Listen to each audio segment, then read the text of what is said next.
guys. Welcome to another episode of the Beyond Her podcast. I'm really excited for my guest today. I say that every time. Every guest. I'm really excited for this guest today. Yeah. This guest is so special. A little bit more tipsy. Yeah.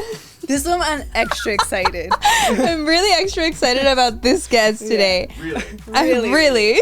Really. I have my good friend, Miss Jennifer Garcia. Jennifer Lisette Garcia, to be exact. Is my mom here? Is that what you added, the middle name? Jen, welcome to the Beyond Her podcast. Thank you. I'm excited. Thank you. My viewers who may not know you, they're all from the gym though. All my subscribers are from the gym. Introduce yourself to them. Can we retake that? Oh no. My braces do not help the situation. Okay. Make sure you make a reel of that one. Slow clipping. Oh my god. Okay, Jen. Introduce yourself. Tell us about you. Okay. So my name is Jennifer. Everybody at the gym calls me Jen. I've been working for the company for 5 years now. Exactly now. We missed our 5-year anniversary. That long? Yeah, I know. Yeah. That was 3 years. It's 5 years. Anyway, I am a mother of 2. I'm a wife, and I actually started at the gym as a receptionist, and now, what am I? Operations. Me? What am I? Said I'm the receptionist, janitor, operations management. Sometimes I'm the CFO. HR. HR when and needed. I train the kids as well now. Yeah, and Coach Jen. And Coach Jen. They're just As everything. Paul, what do you call me, Paul? Crew Jen. Crew Jen. Yeah.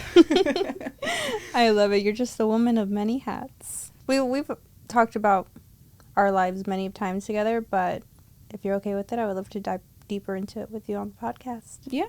Where do you want to start? Where do you want to start? Because we got a lot to unpack here.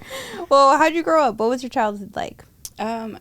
Childhood was great. My mom had 2 jobs. She would work a lot. My dad also worked a lot. But, it was like a normal middle class family, except on the weekends. Why? What happened on the weekends? When the drinks, would come involved. Oh, okay. But, yeah, my mom she did her best in picking me up on time. Sometimes I would be late to school, or pickups were late as well. But she honestly did her best of, what she could do at the time. Right. Yeah. And then I have my older brother, Diego, and he's 12 years, I think he's 12 years older than me. But so we were never really close. I was like that annoying sister that was just in the way all the time. Yeah. So it wasn't fun for him at that time, but yeah, we got really close older, so that was great. Was the weekend, was the drinking problem from your mom, or? Oh, no, it was my dad for sure. My mom, when she drinks, she turns all red. It's pretty funny. So, what is that called when, someone just told me, one of the members, that when they're Asian, they turn red when they drink? Yeah. What is it called? I forgot what it's called, but it's a thing. It's a thing, and my mom turns like a tomato if she drinks. But my dad had a little bit of a drinking issue, so great dad when he wouldn't drink. When we would go anywhere, he would be the one watching me. We would go hang out all the time. Great memories, but when the alcohol came in, it was a different story. Yeah. How do you think that affected you? Because you would have great dad Monday, Tuesday, Wednesday, and then weekends hit. And there was that big shift. Like, do you think you kind of recognized that at a young age? Or you were just like, what happened to dad? Oh, no, yeah, definitely. If I knew the uncles were coming over or the friends, I'm like, something's going to happen. Yeah. So my dad had a thing for drinking and women, and he used to get physical, too, with my mom. And it's great. It was an emotional roller coaster. Because I would always be like, oh, like, my dad's not drinking, it's going to be fun. Oh, wow. Oh, my dad's drinking, like, I got to go hide in my room. So you recognized that? Oh, yeah, definitely. That's crazy. And I would pray to God. And I didn't have a relationship with God at that time, but I would pray every night. And being a kid, I was like, I don't know, 8 or younger. And I would say, God, like, please make him stop drinking. Like, I'll clean my room every weekend. Like, I'll throw out the trash. And it was like different prayers when we were younger. Yeah. And I'm not going to ask for anything.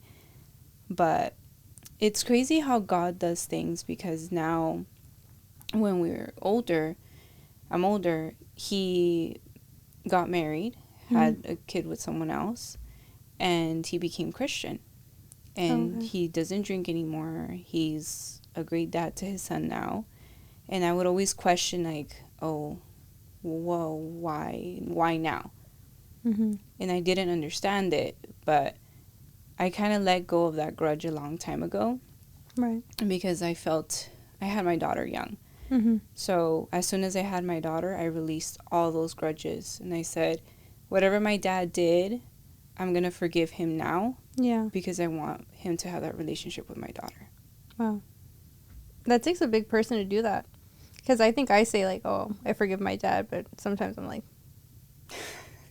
no. Yeah.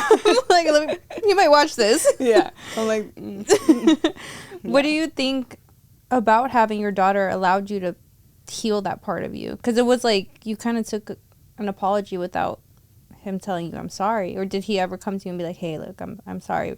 No, I think I tried talking to him about it once, but he's very like Hispanic, old school. Like, we didn't really have that relationship when we would talk like that.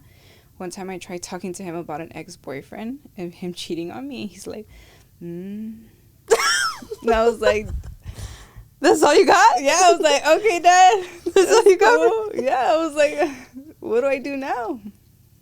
Pues déjalo. I was like, okay, I guess. Like, Thanks, Dad. yeah. Figured it out. Yeah.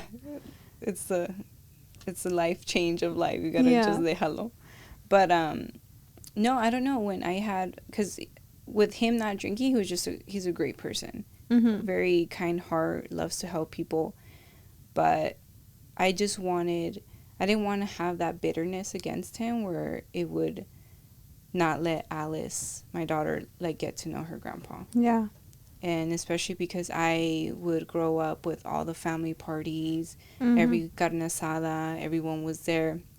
It's just so TMI, but I even had was it like they celebrated that I got my period?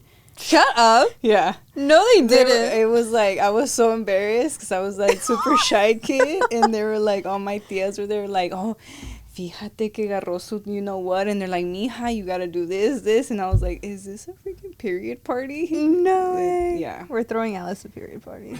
Have you seen those cakes? They have cakes now. We're doing that. There's cakes. So we're doing a whole cake. She's going to hate me for it. But and yeah, I just, as soon as like, I was pregnant, but like literally in the delivery room, I said I'm forgiving everything that happened. Wow.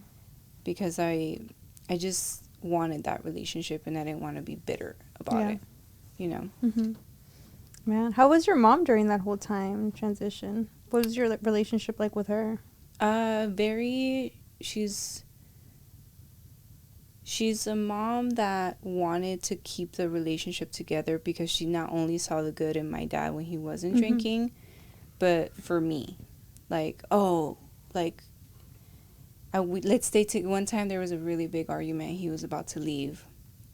And she was, like, yelling at him. And she's like, wait until the quinceañera. Like, wait until the quinceañera. Yeah. And then he's like, they were arguing. It was bad. And he was already packing his stuff and leaving. And I just remember that moment. I looked at her. I'm like, let him leave if he wants to leave. Like, why? I don't need him. And she was very emotional about it. Because she wanted it to work because she loved him, but also because of the family. And she thought that I needed him in my life. Yeah. But it's actually way better. It was better without him. Yeah. Are you guys better now, like your relationship and everything? My dad or my mom? Your dad. Yeah, when we talk, when I call him. Yeah. When I call him, and then we talk for a little bit. Like I said, our conversations are not the best. Yeah. So it's just like, hey, how are you? I'm good. How's your health? Good. How's yours? Good. Okay. All right, Dad. I'll see you soon, Dad. Yeah. But that's basically it. But he loves my kids a lot. So Growing up in that environment, how do you feel like now you carry those traits, or are there things from that I don't know, have kind of shaped who you are now as an adult, as a mom? A lot. And one thing I actually notice now is that I'm a logical thinker, not emotional. And I can detach from any emotional situation. So, for example, like if I'm in it's a good thing and a bad thing. So if I'm in an argument with someone and say, Jason, my husband, and we're arguing, I can literally shut down and just be like, and he wants to communicate, like, and I'm just like,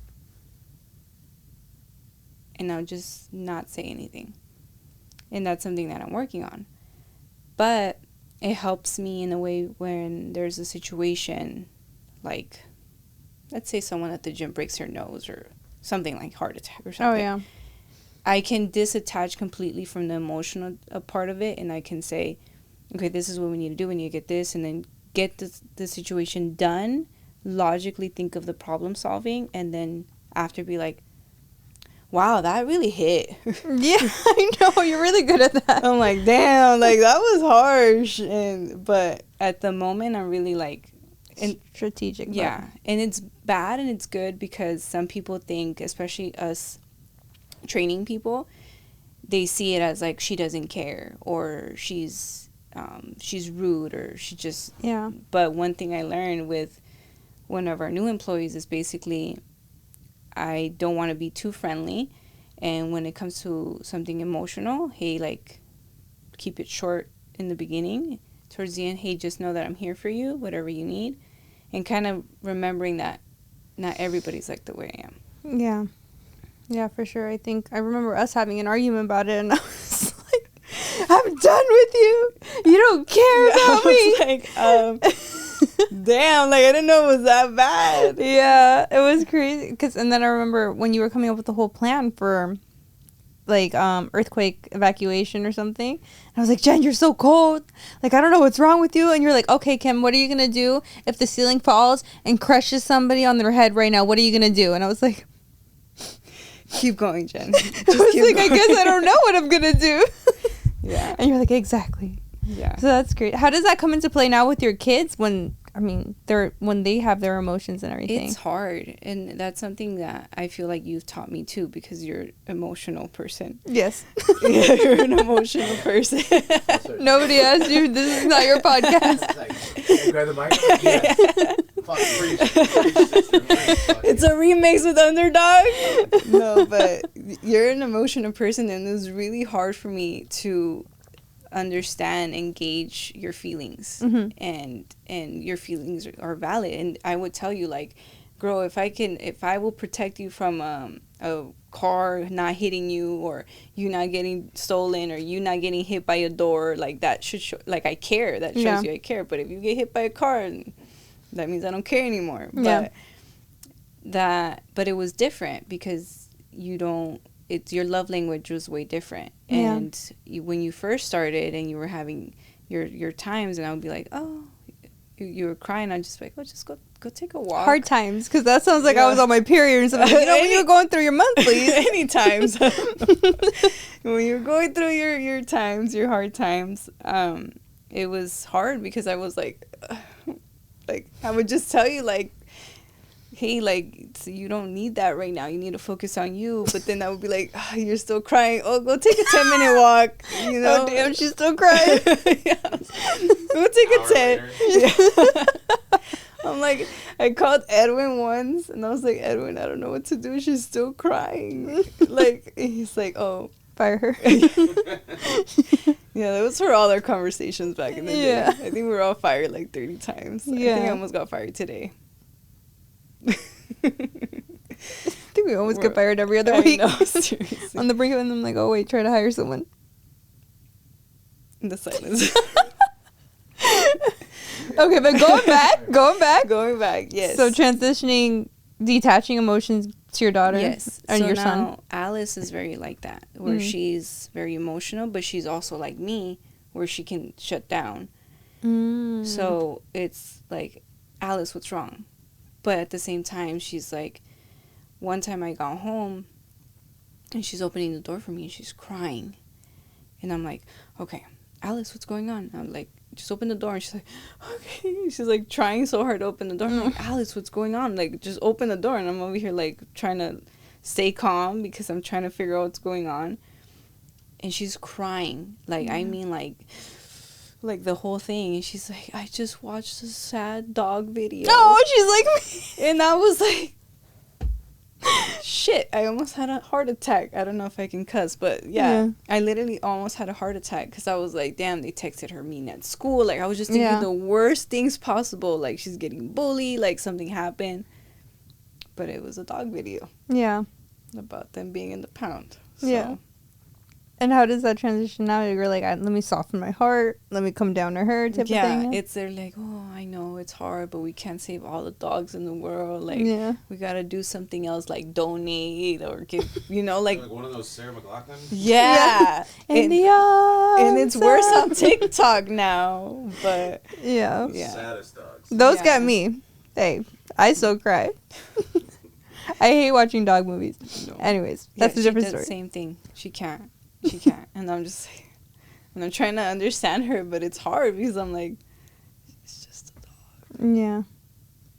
I'm like, it's okay. Like, we're alive, Yeah. But I don't know. Have you seen the Hangover clip where he's like, he says, oh, are you hurt or something? He's like, yeah, it hurts. And he's like, but did you die? Mm-hmm. I sent it to you. Yeah. And then he's like, no, but I got shot. He's like, but did you die? Yeah. That's what I feel a little bit that I am. Yeah. It's bad. Well, I think it's bad and it's good because how everyone always says there's no room for emotions in business, and I'm very much emotional still. I haven't mastered that part of my life yet. I just see nodding in this peripheral vision. vision. I have not mastered that part of my life yet, so a lot of my emotions, like this company would crash if it was based on me and my decisions. I'd be like, fuck you and fuck you. You're cool. I'm over here like, I was unfriended a couple times already, so I'm like, I've been unfriended a couple times. I've been in that hate list a few times, yes. Damn, that many? So definitely a topic that I wanted to dive into you about, and it's, if you're okay with diving into it too, is, I mean, growing up, and I know you've opened up to me about it, was getting sexually abused.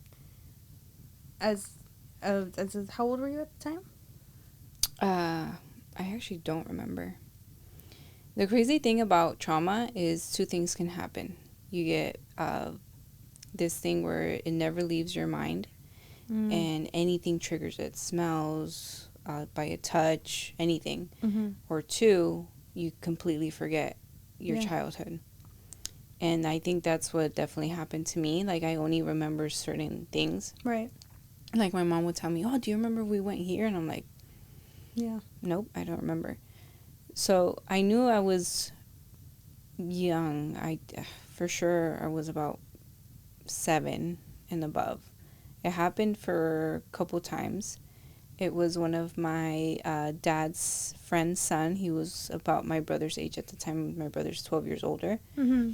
And every time he would go drinking, he would leave me with the wife and the 2 kids. And my dad, never really had suspicions, and I never, told my parents either until I got older. Yeah. And it really affected me a lot because for me to be able to trust men or to be able to, let people love me like that, or, physical, lovey-dovey stuff, it really affected. Yeah. And one thing, though, that I took out of it is I'm very open with my kids. And both of them, because it could happen to boys and girls. Mm-hmm. And I tell them, hey, this is not okay, this is not okay, this is not okay. And the crazy part is, now that I'm older, it never affected me, I would get triggered by it or things like that. But he came to my house twice. Mm-hmm. And Recently, right? Like, yeah, not so long. recently, no. And I literally froze when I saw him. And I'm like, I went to work, like I was crying, and I was like, I've never felt like this. I froze. Mm-hmm. And it's crazy how I don't remember the actions or how it happened, but just looking at him, I just felt like stiff. And then I called Jason, my husband, about it. He's like, oh, you gotta do this and you gotta do that. And I was like, I froze. And that has never happened to me. Yeah. And it's such a very disgusting feeling so vulnerable. And especially when I feel like if I don't have all the answers, I feel like I can figure it out somehow. Right. And this time I just went blank. Doesn't matter, like, the training that I had, I just went. Yeah. And yeah, it's a crazy time. It's so crazy because it's like people say, like, oh, if it was me, I would do this, and I would do this, and I would do this. And how, like, Jason was like, you got to do this, this, and this. And you're just like, but you don't really know until you know in that moment. You know, like, how are you going to react to that person? And like you said, it's never affected you up until that point in time. Mm-hmm. Have you ever gone to therapy for it? No. Never gone to therapy for it? Well, I go to therapy, but that's not my first line of topic. Mm-hmm. And it's crazy because I don't feel like I'm in that victimized, like, victim mentality where, like, oh, this happened to me and this. But when that happened, I was like, oh shit, it did happen. It's real. Yeah. But I don't feel like maybe deeper down it does affect me. Yeah. That's what I was going to ask you next. Is like, is it like, do you have like certain habits or triggers that because you kind of, like, it's a suppressed memory at this point, does it come out in any other ways, or it's kind of like it's just kind of dug there deep? Oh no, it's dug there deep, girl. You know, Karen actually told me that in our, what is that thing, that test we took? Culture index. Yeah, the culture index. And Laurel actually from Loud Rumor told me the same thing. She's like, you can suppress everything deep down. And it's crazy how a test can show you that, but she's like, yeah, you literally, like, stuffed it in down so deep, it's a good thing and it's a bad thing. Mm-hmm. And I actually did child development studies when I had my son Aiden, because he had like a delay in his speech. Mm-hmm. And one of the main things I took out of that is that any autoimmune disease that you have, they don't know, doctors don't know why it happens. So an autoimmune disease is when your own body attacks you. Mm-hmm. So, like, the white spots in my hands, it's literally my white blood cells attacking my color pigments. Mm-hmm. Or when people have, like, alopecia when they lose their hair. Breast cancer is also an autoimmune. Lupus is autoimmune. It all happens with stress. Mm-hmm. And stress that has happened when you're younger. So some bodies take it differently than others. And I feel like that's why I have, like, all that I have, because I suppress it down so low that it hasn't released. Yeah. So my body's, like, in survival mode and, like, attacking you in different ways. Yeah. Wow. That's crazy. Do you ever look into that at all, or you're just like, I'm not there yet in my life to look into that point? To, like, try to cure it, or? Yeah. Well, they haven't found a cure for it, so it would be nice. Really welcome. If I could, I would. Yeah, I was like, if I could, I would. How do you think that moment in your life has affected you as a parent now? Which one? Your, like, the sexual trauma that you've had, like, looking at your daughter and your son now, like, are you, like, mama bear about it? I'm very cautious. Mm-hmm. Like, me and Jason are, like, super cautious of anybody. So it's like, if a mom is, like, cautious, I'm, like, 20 times cautious. Mm-hmm. I'm very vigilant. I'm very, like, okay, we gotta, like, and I'm very vocal about things that could happen. Mm-hmm.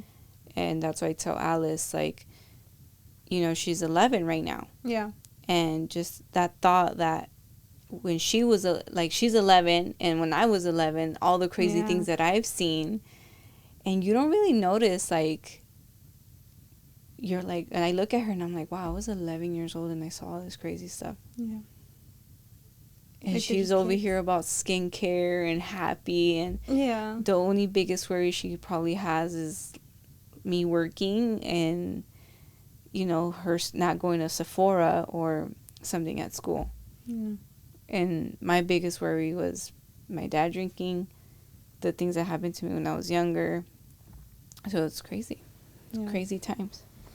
Man, I mean, you just have a huge story to tell, and I think as of recently, I've seen you, you know, you starting to open up a little bit more to the world and share it for the good, you know, because I think a lot of women have gone through what you've gone through at different stages in their lives, and to hear somebody that they can relate to is really, really important. Yeah. Especially during these times. Yeah. And you just recently turned to Christ. You got baptized not too long ago, a month ago, right? And it's crazy to hear how you were like, when I was young, I would pray to God, but I didn't have a relationship with Him. Yeah. At what moment were you like, now's the time? I'm building my relationship. I'm gonna get baptized. You know what's crazy? I've always felt that I've felt like I needed a relationship with God, and I was angry at Him because I was younger. But every time when I was pregnant with my daughter Alice, I would want to go to church. And Jason was deployed at that time. So I would go to different churches by myself, and I'm like, it's not for me. Oh, it's not for me.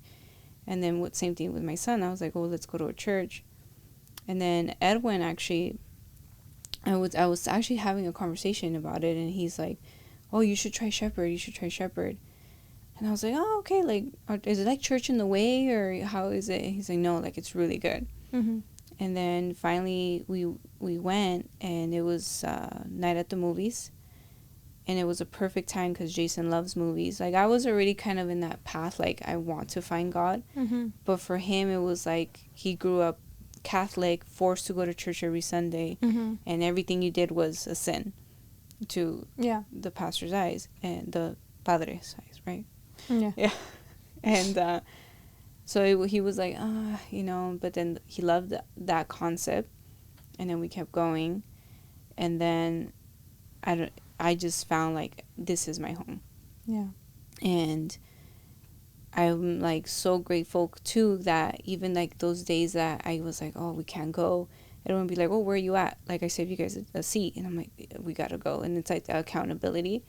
But not only that, it was just, like, because you sometimes let life get in the way. Yeah. And especially the way that we work. Like, sometimes you're like, oh, do I go to church or do I get this done?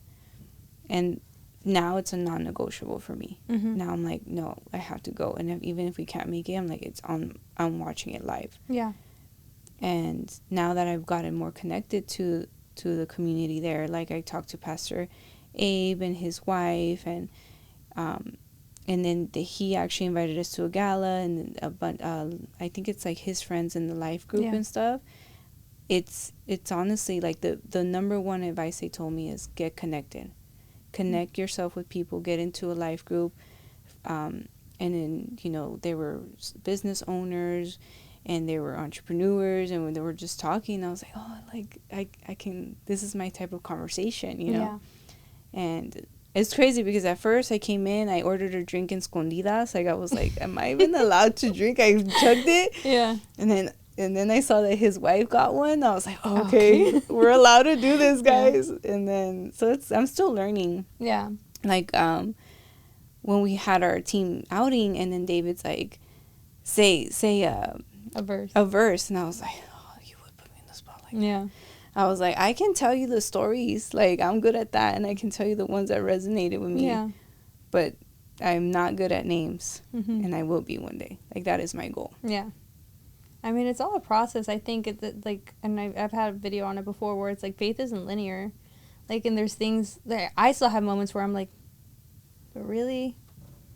You know, like, I think there's always going to be spiritual warfare. There's always going to be doubts that creep in our mind. In the process of it all, one day we'll reach it and we'll be able to say the book front to back. But right now, we're just not there yet. We're still learning. And I think that's okay. And it's okay to accept that and for people to understand that, like, that's why I made that other post where it's like, I said I was Christian, I didn't say I was Christ, you know, I still sin every day, I sin daily. And I talked to Christina Mercado from the Mortgage Guys, Albert's team, and she was like, I got baptized at 18, I didn't get serious until, like, you know, as of recently, but she's like, I sin every day, like, we're not perfect, you know. She's like, but as long as you follow in his grace and so on and so forth, like, you'll be good, like, you'll find your way. Yeah. You know, like, everybody's journey is different when it comes to Christ. Yeah. Was there, like, a specific moment or sermon that you were like, this is it, I'm getting baptized? Yes. And it was when I went on a Thursday. I always forget her name.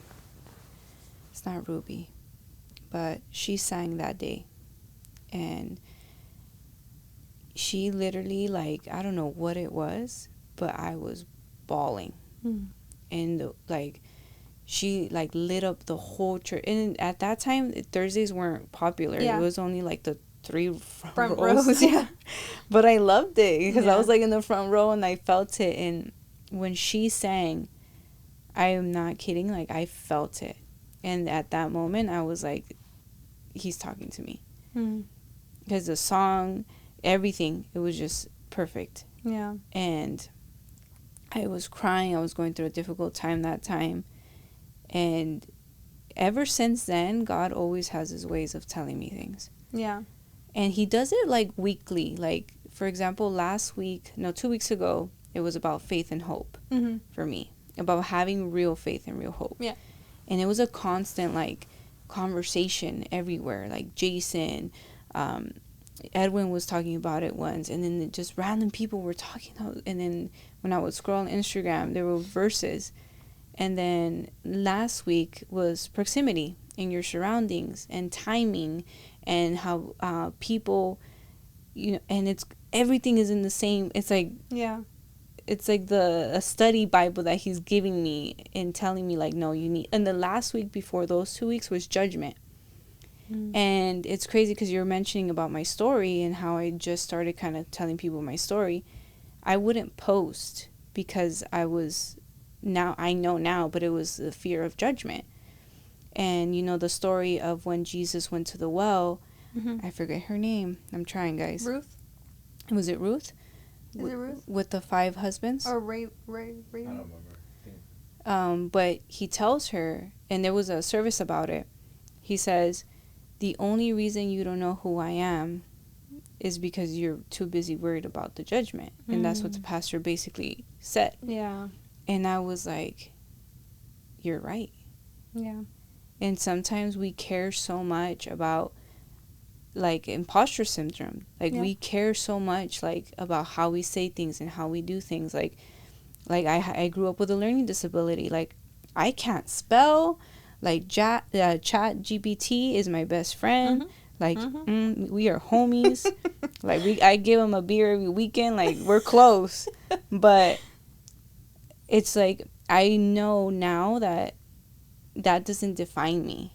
And I was like, oh, the way I talk, the way I say, I can't even read, my math sucks, this and that. Yeah. And look what I'm doing now. Like, I create systems and processes, and I'm good at numbers. Yeah, I manage the money. I'm good with numbers. And I had a member, it was so funny, he was trying to argue with me about my number. And I was like, no, like, it's this much. And then they were like, no, listen, it's this much. And I was like, that doesn't sound right. I even calculated. I was like, no, sir, it is this much. The calculator does not lie. Yeah. But just to have that confidence that I have now that I didn't have when I was younger. Like, I can't even get my college degree because I couldn't pass math. Yeah. Like, it sucks. But to be able to find the talents that I have now, like, without a degree, without anybody telling me, you know what, you have the knowledge, you have all A's, you can move on to your next venture in life. Yeah. Like, that's awesome.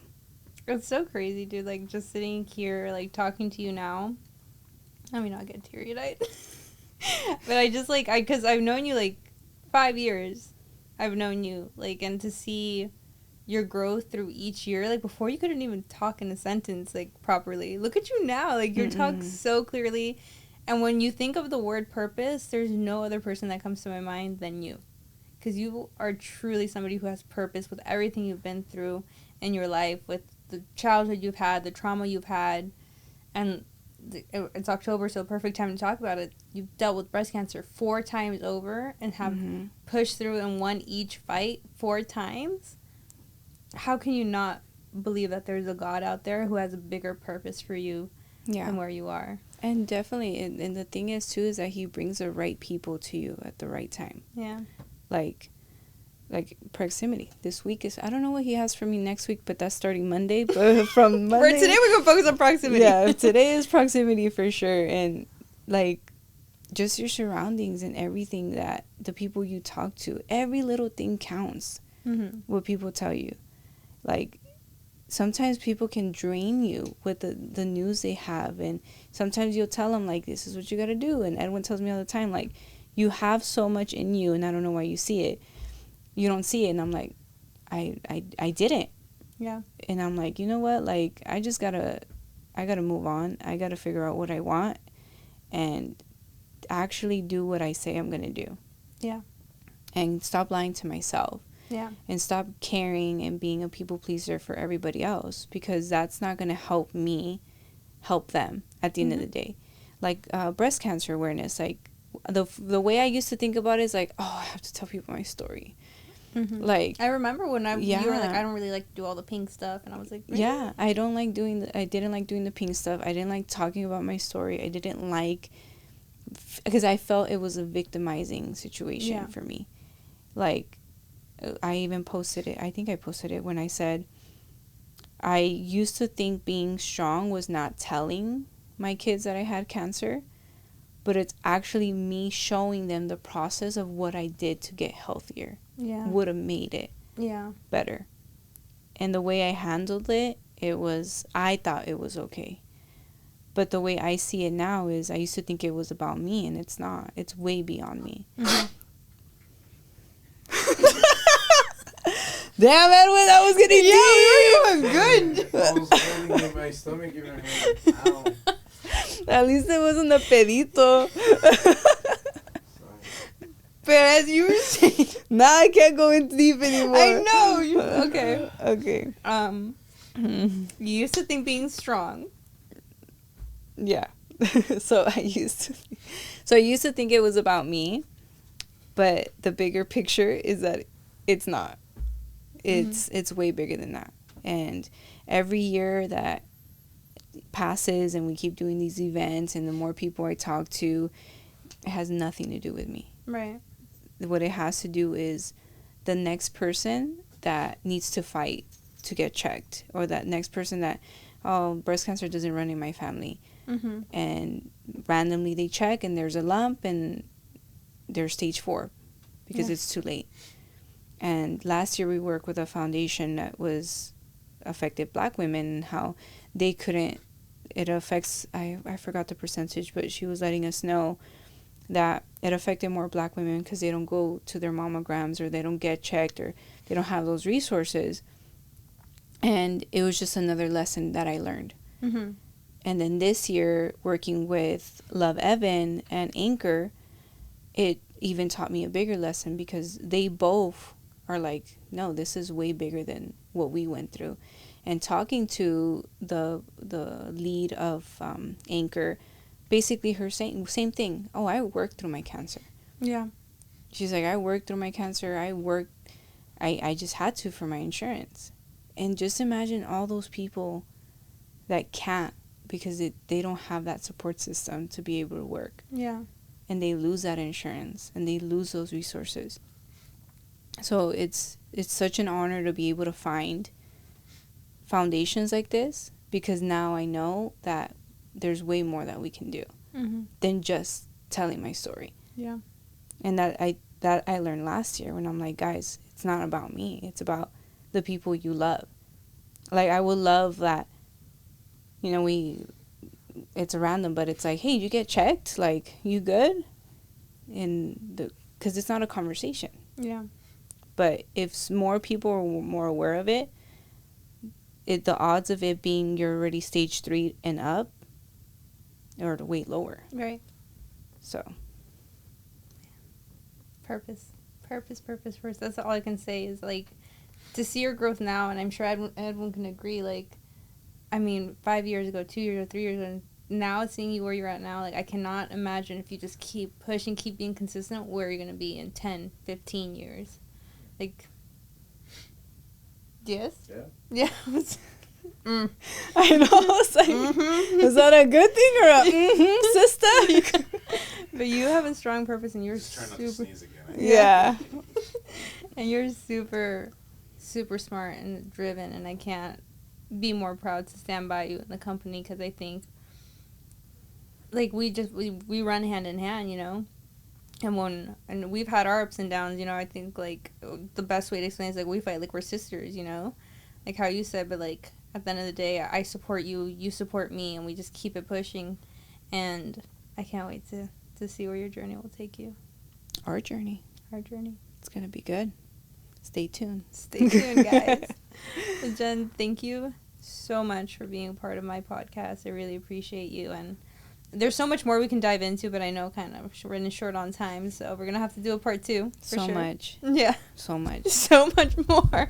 A lot. Mm-hmm. So we're definitely going to have to do a part 2 on this one. And yeah, guys, don't miss out on the Fight for the Fight event. It's this Saturday, Yes, ma'am. The 21st. October 21st. I swear she works with us. Yeah. I swear. It's this Saturday, October 21st. Make sure to tune in, or don't tune in. Arrive, attend. Make sure to attend the event. It's going to be a fight camp. It's a 3-hour event, and all donations are really appreciated. Jen, do you want to go over the donations, where they're going to, who's taking them? Yes, so it's basically Love Evan. An amazing story. We're actually going to post it soon on the gym Instagram. Yes. Is that my cue to post it? Yeah, that's your cue. I told you, I swear she works with us. But yeah, it's an amazing organization, and they actually started a life group at Shepherd's Church. It's called Anchor, and the support group that they opened, I keep not talking about it, because it's not only patients that are fighting for the fight, but it's like the small things that they do. Too. Yeah, like they give gas cards, or they'll, like, if there's no ride, they'll pick them up and take them to the hospital. Mm-hmm. Or any appointments. Or if they need a nanny, they'll, like, get someone to watch their kids, or even wash their clothes, clean their house. Like, Yeah. the tasks that are so simple that we take for granted nowadays, that it is completely impossible for when we're going through it. Mm-hmm. And especially for the women that have stage 4, like, they feel sick, they would throw up, and it's a huge battle. But yes, please, guys, like, anything counts. Like, you don't have to attend, but we would love it if you attend, but you don't have to participate in the camp, because Anchor will be there. They'll have their booth. We'll have donuts and a food truck too. Anything that you guys purchase, a certain amount will go to the foundation. Yes. Thank you guys for tuning in to another episode of the Beyond Her podcast. Jen, where can people find you? On Instagram. At home? At the gym in Glendale. 107. Let me know if you want a free day pass. Yeah. I was like, what? She said, what's your Instagram? It's Jen_823. We're going to work on that one. Yeah, we're going we'll to try try it. Yeah. Thanks, guys, for tuning in. Make sure to like, comment, and subscribe if you want to see some more of this content. I'll see you Thumbs up. next week.